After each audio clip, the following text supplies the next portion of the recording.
Hello,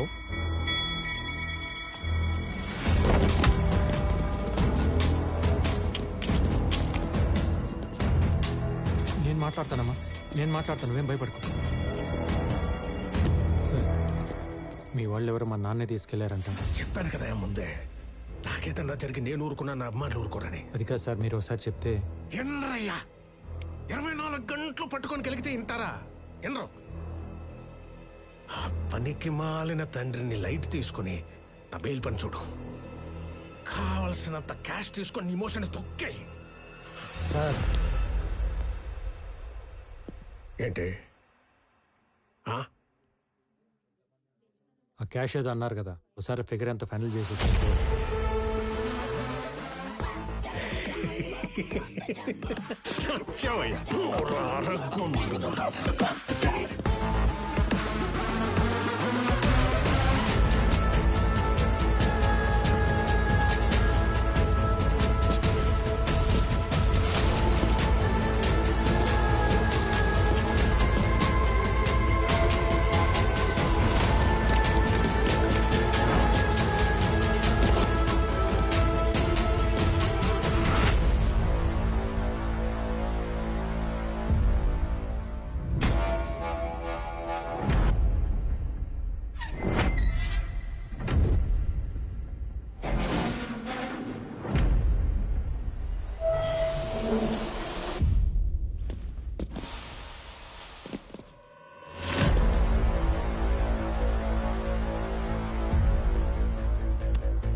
చెప్పులకి bail ఎంతవరకు వచ్చింది?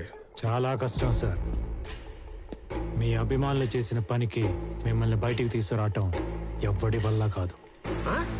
అవును సార్, పాపం సిన్సియర్గా లీగల్గా పనిచేసే మనిషిని తీసుకొచ్చి బ్లడ్ బయటకు వచ్చేలా కొట్టారు సార్. ఆ కొడితే కొడితే ఏంటా, నేను మీ మనిషిని కాబట్టి మీరు ఇచ్చిన డబ్బులు తీసుకుని గమ్మునుంటా, కానీ అభిమానులు ఉంటారు కదా.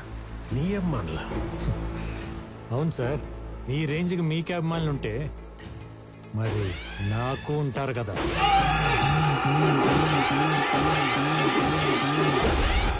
Hard core fans.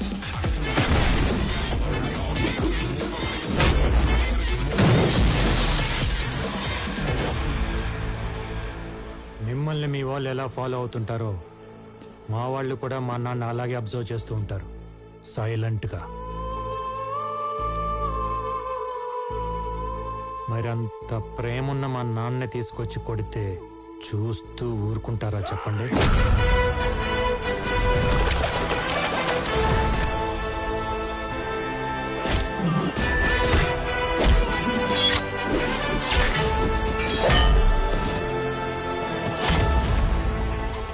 అందులోనూ అభిమానులంటే మీ వాళ్ళలాగా ట్విట్టర్లో ట్విట్లు వేసుకొని ట్రోల్ చేసుకునే సోషల్ మీడియా బ్యాచ్ కాదు సార్. ఆంధ్ర నైజాం సీడెడ్ మాస్క్ అమ్మ మొగుళ్ళు. నోట్లో పానేసుకొని షర్ట్ మడత పెట్టి దిగితే కట్అవుట్లు ఇరగాల్సిందే, ఫ్లెక్సీలు చిరగాల్సిందే.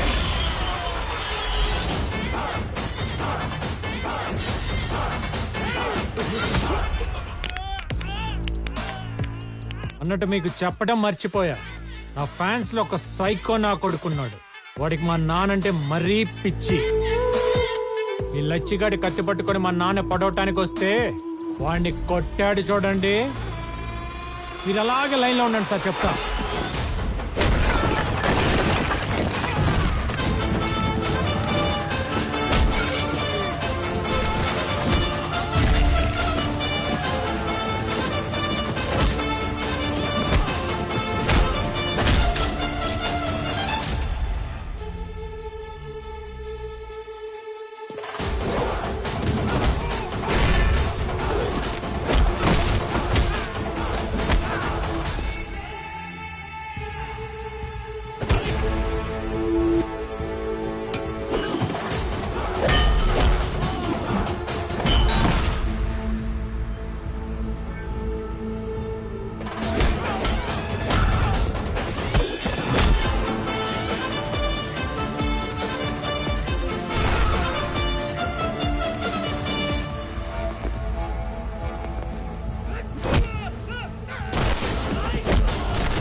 లైఫ్ సెటిల్ చేసుకోవడానికి కానీ ఓల్డ్ రివెంజ్ ఫార్మాట్ స్టోరీ లాగా మా నాన్న పగల క్యారీ చేసి ప్రెసెంట్ నా కెరీర్ని పాడు చేసుకోవడానికి కాదు.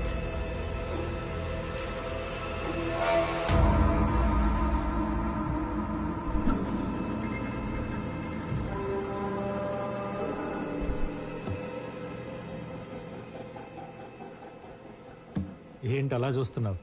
వీడికి నాకు ఫ్లాష్ బ్యాక్లో ఫేస్ టు ఫేస్ ఇంత పరిచయం లేదు, ప్రెజెంట్లో పగ పుట్టించేంత గొడవలు లేవు. మరి ఇంత రివర్స్ అయ్యాడు ఏంటనా? మీకే కాదు, ఆయనకు కూడా సేమ్ ఫీలింగ్. కన్నా తండ్రిని కూడా చూడకుండా కోర్టులో అందరి ముందు అవమానించి బయటికి తోసేసిన కమర్షియల్ నా కొడుకు ఒంట్లో ఫాదర్ అంటే ఇంత ప్రేమ ఉందా అని, వీటిలో ఇన్ని ఎమోషన్స్ ఉన్నాయా అని. కదా నాన్న? నీకు విషయం చెప్పనా, మీ అందరికంటే నాకే ఎమోషన్స్ ఎక్కువ. కానీ అవన్నీ బయటికి కనిపించకుండా పైకి పైసల్ క్యాండిడేట్లా కవర్ చేసుకుంటూ తిరుగుతుంది ఈ డే కోసమే. ఎందుకో చెప్పనా? ఒక 9 ఏళ్ల కుర్రాడికి వాడి తండ్రి తోడుగా నిలబడి వాడి ఫ్యూచర్ గైడ్ చేయాల్సిన టైంలో వాడి తండ్రిని 10 ఏళ్ల పాటు డిప్రెషన్లోకి పంపించి ఆ పిల్లాడి లైఫ్తో ఆడుకున్నందుకు.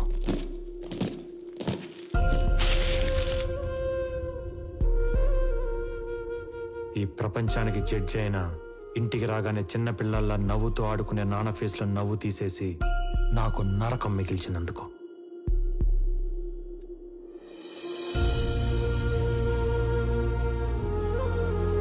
రోజు 10 మందికి న్యాయం చేసే మనిషిని కిరాణా షాప్ పెట్టుకొని సామాన్లు మోసుకునే పొజిషన్కి తీసుకొచ్చినందుకు. ఎక్కడికి వెళ్ళినా జడ్జి గారి భారీగా గౌరవించే మా అమ్మని అమూల్య చనిపోయింది మీ ఆయన వల్లనే అంట కదా అని అడిగే ప్రశ్నలకి సమాధానం చెప్పలేక నలుగురిలో అవమానపడిన అమ్మ ఏడుపుకి కారణమైనందుకు.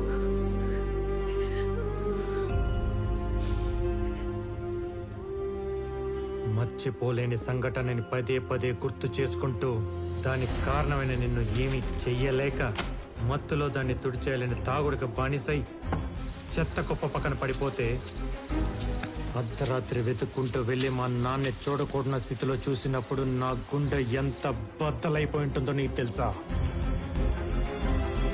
ఇప్పుడు హ్యాపీగా ఉండే నా ఫ్యామిలీకి సైలెన్స్ మిగిల్చి నా కుటుంబాన్ని అవమాన పాలు చేసిన నిన్ను ఏమి చెయ్యలేక నాలో నేను ఏడ్చి ఏడ్చి దొరికిన గోడల మీద బొమ్మలు గీసి నిన్ను చంపేవాడిని.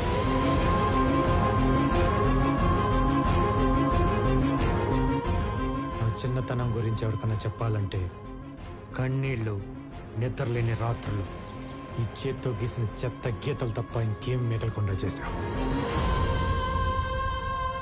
స్వీట్ మెమరీగా ఉండాల్సిన నా చైల్డ్హుడ్ని ఒక పెయిన్ఫుల్ ప్యాథటిక్ స్టోరీగా మార్చేశావు.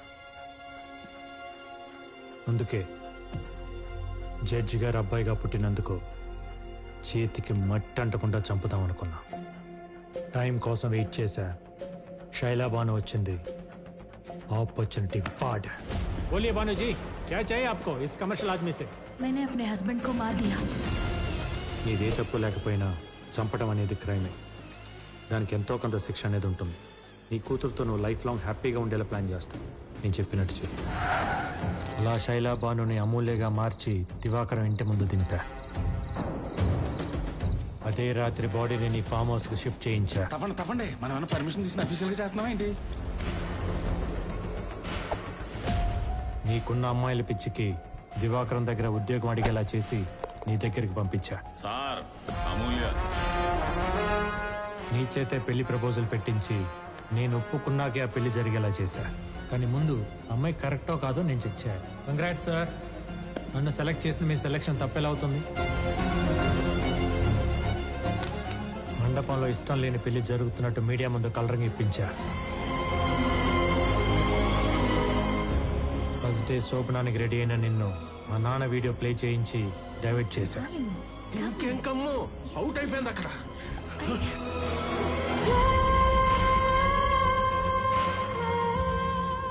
నువ్వు అనుకున్నది యాజ్ ఇట్ ఈస్ గా జరుగుతుంది. 2 minutes లో లైవ్ టెలికాస్ట్. ఈ ప్రమాణ స్వీకారాన్ని నీ పతనానికి ముహూర్తంగా పెట్టి ప్రపంచానికి నిన్ను ఒక హంతకులా పరిచయం చేసి నిన్ను పూర్తిగా కార్నర్ చేశా.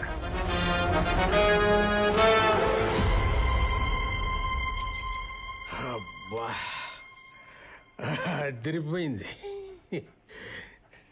డైరెక్ట్ గా క్రైములు చేస్తేనే రివెంజ్లకి అంత సీన్ ఇవ్వను. అలాంటిది నీ బాల్యాన్ని నేనేదో పాడు చేసేసానని నువ్వు ఫీల్ అయ్యి నేను చెయ్యని మాటకి చేశానని నా మీద రుద్దేసినంత మాత్రాన నీ పగలు ప్రతీకారాలు తీరతాయి అనుకున్నావా? ఇది ఇండియా నాన్న. ఇక్కడ శిక్షలు పడాలంటే తరాలు మారాలి. ఒరే వీరయ్య, గేదెలు కాసుకునే నీ బుర్ర ఇంతవరకే ఆలోచిస్తుందని నాకు తెలీదా? ఇన్నాళ్ళు కోర్టును అడ్డం పెట్టుకుని కామెడీలు చేస్తుంటే దాని పొటెన్షియాలిటీ తెలియట్లా నీకు? లాలో మెలకపడి మెడక బిగుసుకుంటే గిల్ల గిల్ల గిల్ల గిల్ల కొట్టుకోవాల్సింది ఎవడైనా. నీకు చేతనైతే దమ్ముంటే ఈ నాలెడ్జ్, డబ్బు, పేరు, పలుకుబడి వాడుకొని చెయ్యని నేరానికి పడబోయే శిక్ష నుండి నిన్ను నువ్వు కాపాడుకో చూద్దాం.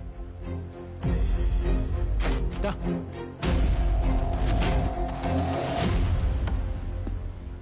బాగుంది కదా?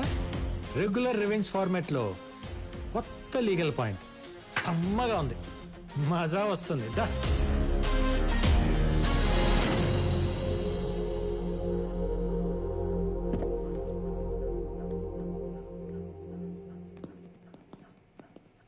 సార్, కొత్త లారం వచ్చింది, బెయిల్ కూడా తెచ్చింది. నవ్వండే.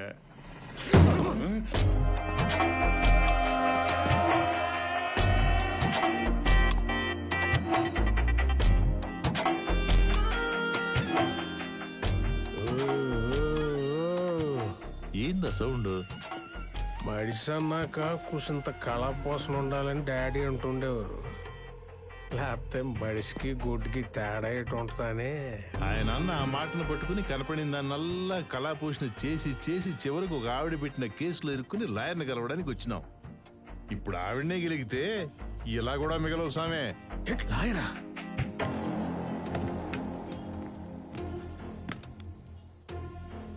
ఏంటి సార్, అంకుల్ డల్ గా ఉన్నారు? తుపుక్కుమని అంకుల్ అనేసింది ఏంటిది?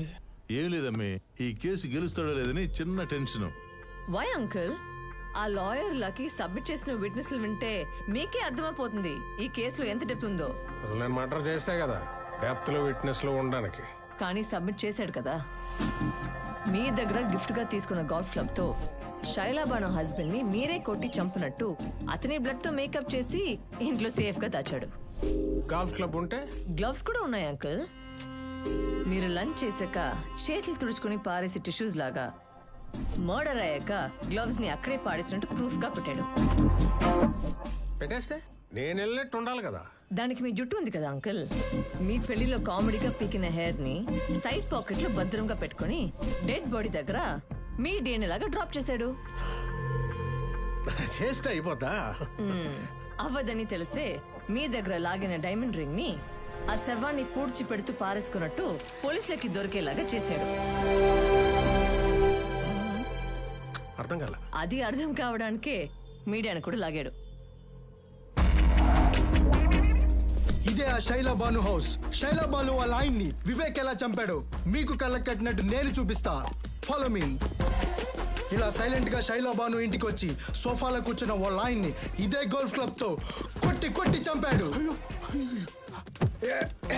ఇలా రక్తపు మడుగులో పడి ఉన్న వాడి శవం. ఎస్, నేనే చంపాను, నేనే చంపాను. చాలా అన్యాయం ఇది. ఇవన్నీ కనపడే విట్నెస్లు అయితే కనపడని ఎవిడెన్స్ ఎవరిదో తెలుసా? ఎవరు? అంజని ఏం చేశారు? కొంపతీసి ఆడంటావే ఏంటి? ఇప్పుడు వేసేసి పిల్లర్లో తోసేసా.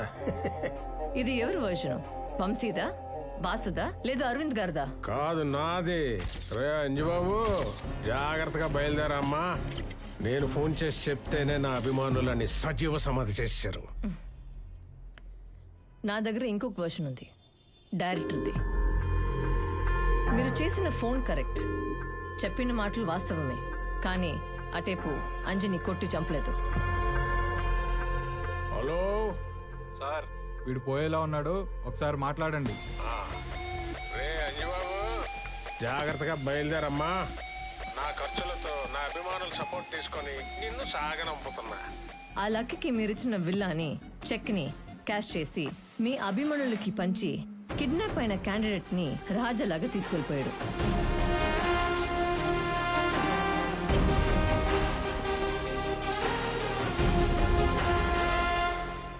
మీ దగ్గర నేర్చుకున్న కమర్షియల్ సిద్ధాంతాన్ని మీ దగ్గరే అప్లై చేసి తను గ్యాదర్ చేసిన మొత్తం విట్నెస్లతో సహా అంజుని తీసుకెళ్లి చీఫ్ జస్టిస్ దగ్గర కూర్చోపెట్టాడు.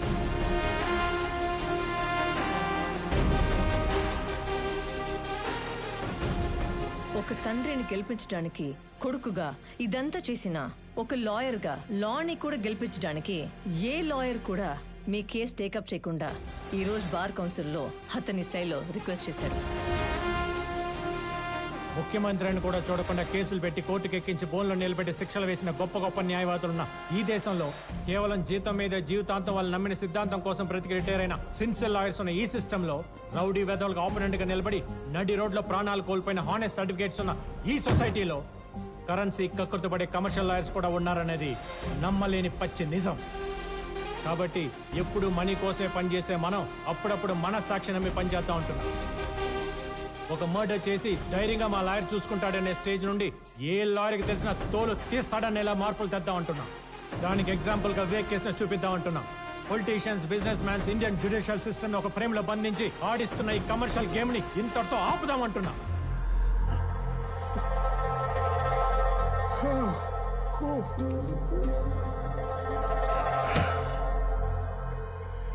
అయితే ఇప్పుడు నా వైపు నేను కూడా రాను అంకుల్.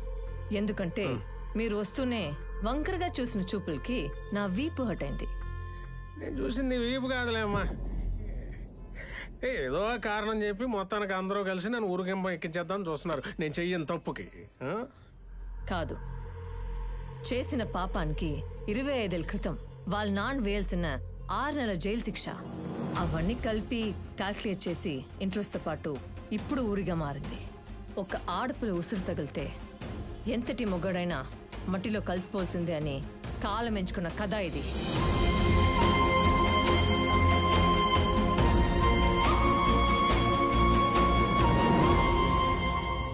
ఆడి చెప్పాల్సిన డైలాగ్ వర్షన్ కూడా నువ్వే చెప్పేస్తున్నావు. బిగినింగ్ నుండి వీళ్ళను అని చివరికి సిస్టమ్ అంతా ఒక్కటి చేసి ఇప్పుడు ఆడి హీరో అయిపోదాం అనుకుంటే నేను చూస్తూ ఊరుకుంటానా? చచ్చినా ఊరుకోను. బయటకు వచ్చిన ఆడియన్స్ నా పేరు మాత్రమే చెప్పుకోవాలి. గ్రేట్ ఆంధ్ర, తెలుగు 360, తుపాకీ, తెలుగు 1, 2, 3, మిర్చి 9, ఐడిల్ బ్రెయిన్ అందరూ నా గురించి రివ్యూస్ రాసేలా చేస్తా. అంకుల్ అంకుల్ అంకుల్ అంకుల్ ఏదో ఒకసారి మావయ్య అనమ్మా. మావయ్య చాలు ఊరుకంబ ఎక్కేస్తాను.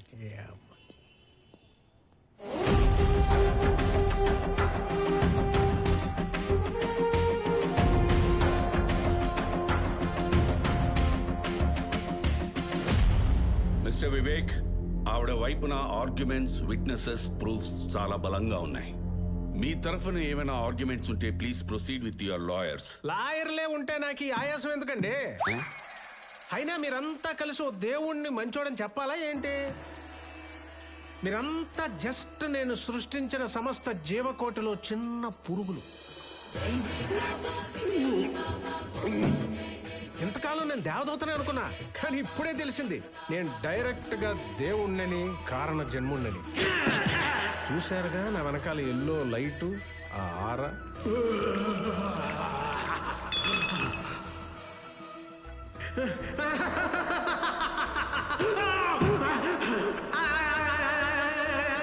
పాపం బాగా పేరుకుపోయినప్పుడు నేచర్ ఆ చెత్తనా కొడుకు చైనా వాడి సహాయంతో కరోనా వైరస్ సృష్టించి ఈ భూమి మీద పేరుకుపోయిన చెత్త, పొల్యూషన్ ని కొంత శాతం తగ్గించినట్టు నేను ఈ న్యాయ వ్యవస్థలో పేరుకుపోయిన కమర్షియల్ అనే వైరస్ ని నా వంతు తగ్గించడానికి ఈ పక్కా కమర్షియల్ లాయర్ లక్కీని సెలెక్ట్ చేసుకుని ప్రక్షాళన చేశాను. ఈ భూమి మీద నా అవతారాన్ని చాలించాల్సిన సమయం ఆసన్నమైంది. ఇక మీరు లేట్ చేయకుండా గిరో వేసేసి నన్ను ఈ మానవ జన్మ నుంచి విముక్తి చేసేయండి. సాక్ష్యాధారాలన్నీ పరిశీలించిన తర్వాత అయ్యా సుమలాక సుధాకర్ గారు, మీరు ఆ తీర్పు చదివి ఈ దేవుడికి శిక్ష వేసి పాపాన్ని మూటగట్టుకోకండి. నా ప్రాణాలు తీసే పత్రాన్ని నేనే చదువుకుంటా. దాంతో పరిసమాప్తం. కానివ్వండి. సర్వే జనా సుఖినో భవంతు. నేనొక్కనే తప్ప.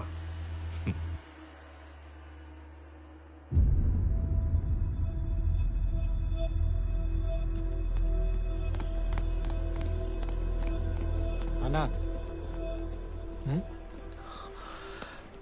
తప్పు చేశారా? చాలా పెద్ద తప్పు చేశా. నువ్వు తప్పు చేస్తున్నావంటూ నేను దిద్దుకోలేని తప్పు చేశా. అలాని మొహం తిప్పుకొని మాట్లాడకుండా తప్పించుకొని పారిపోతే అయిపోతుందా? మరేం చేయగలను చెప్పరా? నీ చేతులు పట్టుకొని క్షమించమని అడగడం తప్ప. ఇలాంటి ముసలి డైలాగులకే లేచి వెళ్ళిపోయేది జనం.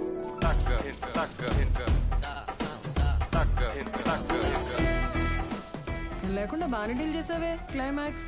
రియల్ క్లైమాక్స్ నీకు చూపిస్తుందా?